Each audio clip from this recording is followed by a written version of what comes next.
From a school project to one of the best FPV drone racing pilots in the world, Pawelos has been an inspiration and an innovator on the FPV scene. But how did he start and what are his thoughts on the future? My name is Lexie Janson and welcome to FuturePlay. Today I have for you Pawelos, and I will give a special prize to everyone who can send me an audio of saying actually this name and surname. Totally. So Paweł is from Poland and he is one of the best FPV pilots in here. Yesterday you have been a champion because of a thing. What is your placing now? To be honest, I'm not too sure because Okay. I got a little bit unlucky with midders. Yeah. And one run, I really tried to push it, and I did an unforced error. So I'm not too sure, but I'm pretty certain that my lap times are very competitive, and I can definitely be up there. Yeah. Okay. Cool. So here in Sharjah MultiGP, what do you think about the track? Well, I think the track, first of all, looks awesome. It does look awesome. Yes. Especially at night with all the LEDs. Yes. And apart from looking awesome, I think the layout is also great and it makes for some really great racing with lots of overtaking opportunities. Yeah, have you seen it like from the outside, like line of sight for the audience? It looks really easy to follow. To be Absolutely. fair. Yeah. When somebody else is flying, I am not watching it FPV, I'm watching it line of sight because I just think it's so thrilling to see all the drones. Absolutely, and then you can watch the screen. You can really follow what's happening quite easily. Yeah, it's really cool. I like it. So tell our audience, how did you actually start with FPV? So I started with FPV probably, I would like to say 8 years ago, so quite a long time. It first started for me as like a school project. So at school we had a thing called Genius Hour.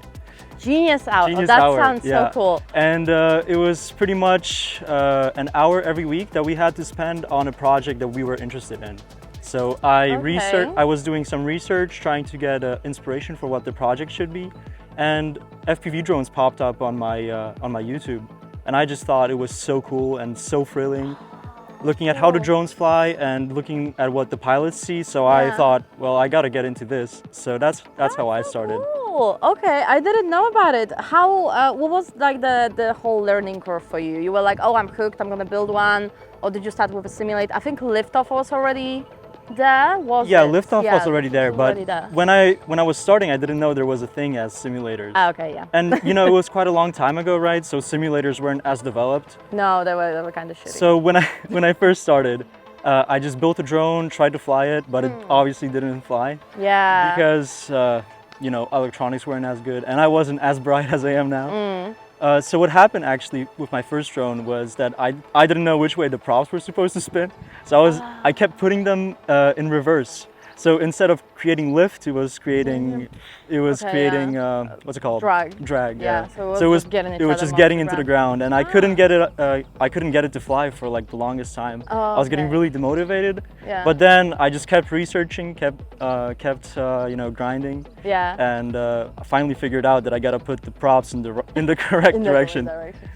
Yeah, sometimes it's this really small error that we don't know about and there's no one to ask, and then it's like, well, this is the life. It's all about just trial and error. Yeah, like, there was a lot of, I could name so many things that were wrong with my drone back then that I just didn't know that they were wrong, and I didn't know that I was doing something wrong. Yeah. But you know, you learn, you live and you learn, right? Yeah, exactly. How did you start with racing? With racing, it was such a long time ago. Yeah, I know. But I think I started with racing with some local people. Oh, so you just go out with your drone? I just saw on Facebook that they're hosting a local race, and I thought I'm just gonna give it a shot. And I was just hooked from the get-go, right? Yeah. So I showed up. I had a pretty good time. I thought it was competitive, so I just stuck to it, and look at me now. Yeah, exactly. We're in Sharjah, UAE. Like, come on, this is great. But also, you are doing more stuff. So what else are you doing in FPV? Tell us all of your career stuff, because you're a pro. Come on. I try to mix it up. I try to do all of it. So I try to do some filming on the side, and right now I'm actually trying to become a drone instructor. So that's really so you can learn exciting. FPV and drones from Paweł. I'm excited for this. This is a really good idea. So what do you think is going to be the future of FPV drone racing? Is it something that people will watch? Is it something that people may get excited about like they do about other sports? Absolutely. I think the barrier of entry into any racing sport is really high, but drone racing really brings the cost of it down. That's true. So I think it's quite accessible for a lot of people, and the more people that we can expose this sport to, I think we'll get excited about it and we'll get interested into it, and we'll probably start racing eventually. Do you watch any other machina sports? The human and the machine stuff? Just with racing? Not really. No, not really. Okay, fine. Okay, then thank you very much. And are you winning? Of course. Okay, he's winning as well. So we're getting all of the links to Pawelos' websites, all the social media down below in the description. Be sure to check it out because he's putting some really interesting stuff in there. You can Google him. It's great. So thank you very much, Paweł, and good luck. Thanks.